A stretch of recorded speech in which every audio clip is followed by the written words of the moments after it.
புதுச்சேரி நீதிமன்றத்தில் விசிக தலைவர் திருமாவளவன் 10 ஆண்டுகளுக்கு பிறகு ஆஜரானார்.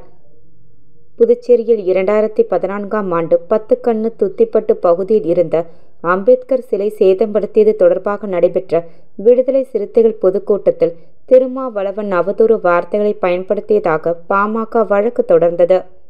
இந்த நிலையில் 10 ஆண்டுகளுக்கு பிறகு நீதிமன்றத்தில் ஆஜராக வருகை. திருமாவளவன் வருகை ஒட்டி புதுச்சேரி நீதிமன்றம் முழுவதும் பலத்த போலீஸ் பாதுகாப்பு போடப்பட்டிருந்தது. 50க்கும் மேற்பட்ட வழக்கறிஞர்கள் வரவேற்று நீதிமன்றத்திற்கு உள்ளே அழைத்து சென்றனர்.